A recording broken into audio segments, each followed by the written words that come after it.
Señor, con tan grande nube de testigos, ¿cómo no gozarnos un día como este, verdad? Y tengo que agradecer a Dios la oportunidad que me ha concedido de formar parte de este día, del día del martes, donde también nos gozamos con la Iglesia. 100 años, un siglo y 100 días de gratitud, y ambas cosas forman parte también de lo que Dios ha puesto en mi corazón. No tanto un sermón, sino más bien una reflexión de acción de gracias. Y curiosamente una acción de gracias a partir de un texto bíblico que normalmente se usa para exhortar, para advertir, pero hoy es una acción de gracias. También en nombre de la Iglesia de Elche y del punto de misión en Novelda, donde servimos al Señor, estamos felicitándoos de todo corazón por este centenario. Y no por 100 años que cumplimos hoy, sino por 100 años que han tenido que transcurrir. Y como hemos visto en todas las familias de los pastores, y los años en que estos lo fueron, no han transcurrido de cualquier manera, y a veces a un precio muy alto. Por eso traemos nuestra gratitud y reconocimiento también en nombre de las iglesias en las que servimos. Gracias, hermanos de Denia. Gracias, pastores. Yo no soy parte de vuestra historia, pero os puedo asegurar que vosotros sois una parte muy importante de la mía. Muy importante. A lo mejor alguno piensa ahora dirá lo de los campamentos. Sí, alguno que otro. Incluso en el CED estuvimos. Pero yo quiero compartiros por qué sois parte tan importante de mi historia. Porque es tan gran privilegio el que siento de estar en medio vuestro. Y de haber podido ver a los familiares de aquellos que ya no están, pero que han sido tan importantes en la trayectoria de esta iglesia. Y quisiera hacerlo a través, como digo, de una parábola, de un texto bíblico que normalmente se usa, como decía, para exhortar, para advertir, pero hoy de verdad es una acción de gracias y espero que al final comprendáis conmigo por qué.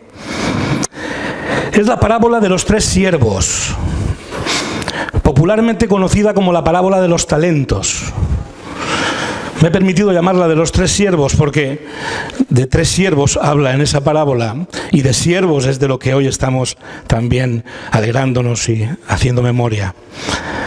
Y permitidme que la lea en Mateo 25, del 14 al 30, donde encontramos esta parábola.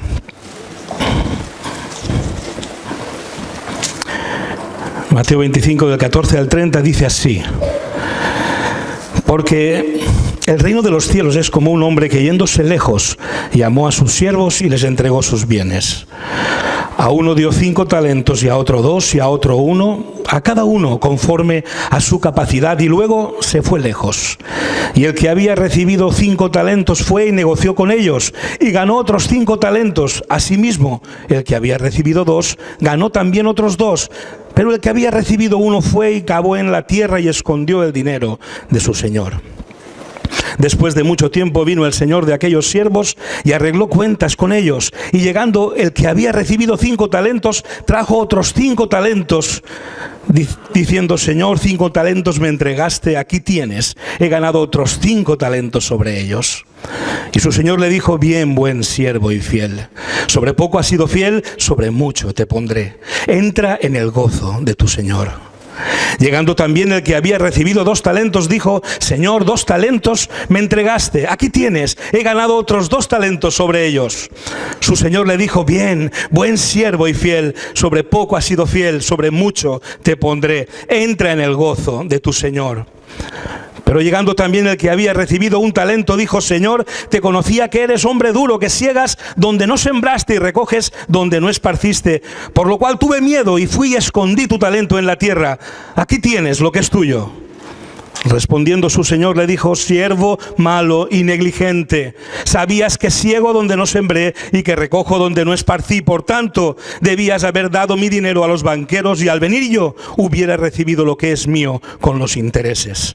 Quitadle pues el talento y dadlo al que tiene 10 talentos, porque al que tiene le será dado y tendrá más, y al que no tiene, aún lo que tiene le será quitado. y al siervo inútil echarle en las tinieblas de afuera. Allí será el lloro y el crujir de dientes. El Señor bendiga esta palabra suya en nuestras vidas. ¿Qué tenemos aquí en esta historia?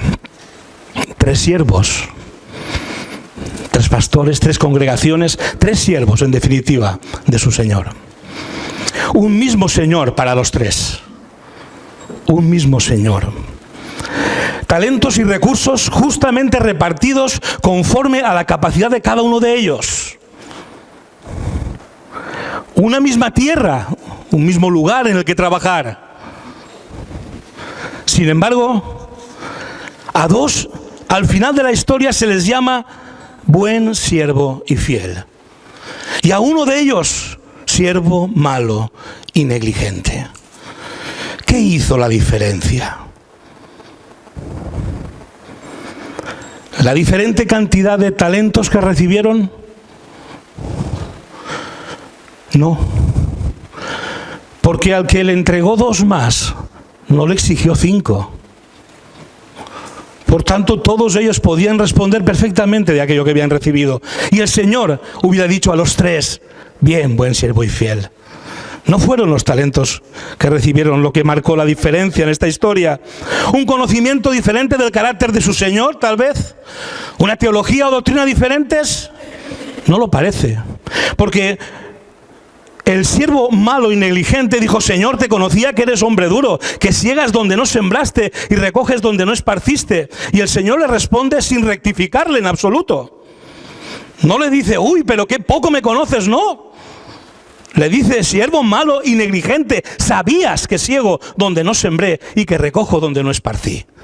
Por tanto, no era una cuestión tampoco de teología, de doctrina. ¿Qué falló? ¿Qué marcó la diferencia? Y yo creo, hermanos, sinceramente, que siendo el mismo Señor, repartiendo justamente, el problema estaba evidentemente en uno de ellos. ¿En qué parte de ellos? En su mentalidad, en su visión. ¿Qué problema? La mentalidad. ¿Cuántas amarguras nos puede traer aún teniendo un mismo Señor, aparentemente, aún teniendo una misma doctrina y sin embargo acabar viendo que a 2 se les exalta y a uno no? Porque tuvo un problema de mentalidad. Un problema que se repite a lo largo de la historia del pueblo de Dios. Fijaos, 2 de ellos conocían el carácter de su Señor y tomaron lo que tenían con el fin de conquistar buenos beneficios para su Señor. Uno de ellos, que también conocía el carácter de su Señor, creyó que era suficiente con sobrevivir y no perder lo que se le había dado. ¡Qué problema de mentalidad! El problema que tuvo Israel, los que conocemos la historia, fue el mismo problema. Israel, mira que el problema parecía que Faraón les perseguía, luego parecía que el mar se les imponía delante, parecían los problemas de verdad y sin embargo eso no fue problema para que Israel siguiera su camino. ¿Cuál fue el problema? Que cuando llegó delante de la conquista, donde hacía falta obviamente una mentalidad conquistadora, en vez de eso, se vinieron abajo y quisieron conformarse con sobrevivir. Mentalidad de superviviente. Uy, cuántos gigantes hay, ojalá estuviéramos en Egipto, qué barbaridad. Pero eso es lo que pasa cuando hay mentalidad de superviviente. No siempre es un problema de teología. Todos los espías que fueron conocían al Señor del mismo modo, habían visto sus maravillas del mismo modo, como los perseguidores eran parados por el Señor, como los problemas, el mar de problemas que tenían delante eran solucionados por el Señor. Lo habían visto todos, pero había 2 de ellos, entre ellos, que tenían un problema de mentalidad. 10 de ellos tenían un problema de mentalidad. Y solo 2 dijeron, hey, señores, que si el Señor está con nosotros, podemos. Un problema de mentalidad. Y a veces en las iglesias nos encontramos con eso. Una misma doctrina tal vez. Un mismo Señor, un mismo mundo en el que servir. Y tenemos problemas de mentalidad muchas veces entre conquistadores y supervivientes. Por eso hoy no quiero tanto pararme en los supervivientes, esa sería la exhortación en todo caso, pero estando donde estoy y siendo testigo de lo que soy testigo, no de 100 años obviamente, pero sí de mucho y del resultado de esos 100 años, solo puedo dar gracias a Dios. Porque en esta iglesia se está celebrando 100 años de conquista y no 100 años de supervivencia. Podría parecer el acto parecido, pero no. Créedlo, no tendría nada que ver. Yo me remito a los hechos, me remito a esos 6 que empezaron con el señor Rodrigo. Y que pronto eran 20 o 30. Y con la guerra de por medio y toda la posguerra y todo lo que ya sabemos de la historia de España, en los 70 ya eran 90. Y hoy, por favor, mirad a vuestro alrededor. ¿De qué estamos hablando, hermanos? De conquista. La conquista de siervos. Cada uno de ellos. Y de los que hoy están entre vosotros sirviendo. Y uno es testigo de esto, de una mentalidad de conquista. Y doy gracias a Dios, pues los pastores pasados y presentes son buenos y fieles siervos que han entendido y han inculcado a su congregación, generación tras generación, el ADN conquistador del pueblo de Dios, de la iglesia de Jesucristo. No puedo más que dar gracias a Dios por ello, porque tenéis el ADN de la iglesia conquistadora de Jesucristo. No puede ser de otro modo. No es que pueda haber una iglesia no conquistadora, una iglesia superviviente. No es posible. Ya veis lo que le pasa al siervo malo y negligente. Pero es necesario que nos demos cuenta de ello. Y si estamos en ello, agradezcamos a Dios que nos haya puesto esa mentalidad. Y si no estuviéramos en ello, en todo caso, pidamos a Dios que la ponga en nosotros. Porque el ADN de la iglesia solo puede ser conquistador. Solo 3 referencias de Jesús a propósito de la iglesia. Y no hace falta ser un exégeta fabuloso para darse cuenta que la conquista es el único espíritu posible de la iglesia. Vosotros sois la sal de la tierra. ¿Y qué es la sal? Sino un elemento invasor, un elemento conquistador de todo lo que toca. ¿Qué es la sal sino? Vosotros sois la luz del mundo. ¿Y qué es la luz sino un elemento invasor y conquistador? Por poca luz que uno tenga, la oscuridad desaparece. ¿Es conquistadora o no la iglesia? Y finalmente también cuando dice al apóstol Pedro y a todos sus discípulos, edificaré mi iglesia y las puertas del Hades no prevalecerán contra ella.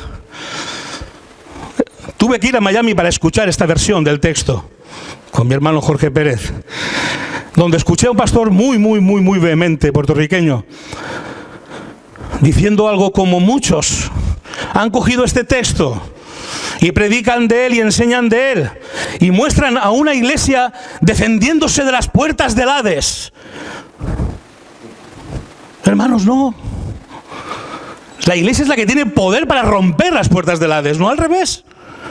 Decidme si no es conquistadora la iglesia, si no es su ADN la de conquistar.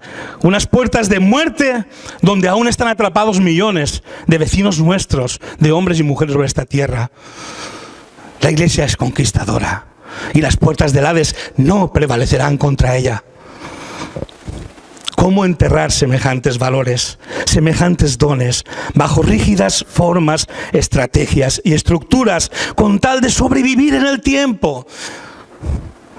Por eso doy gracias a Dios, por 100 años con mentalidad de conquista y no de supervivencia de esta amada iglesia y de sus pastores, que ha llevado a sus pastores y congregación a buscar las mejores estrategias, las mejores estructuras para cada una de las épocas que les ha tocado vivir, haciendo de ellas una herramienta para la conquista y no falsas señas de identidad para sobrevivir sin que nada cambie, sin que nada se mueva, de manera que dentro de 100 años más uno entre en la iglesia y pudiera decir: aquí está lo que recibí y esto es lo que le voy a entregar al Señor. Siervo malo y negligente. Es lo que escucharía decir el pastor o congregación que tal cosa hicieran. Por eso doy gracias al Señor, porque no será eso lo que habrán escuchado los pastores de esta iglesia que ya marcharon a la presencia del Señor, y aquellos que hoy la siguen sirviendo. No será eso lo que escuchen.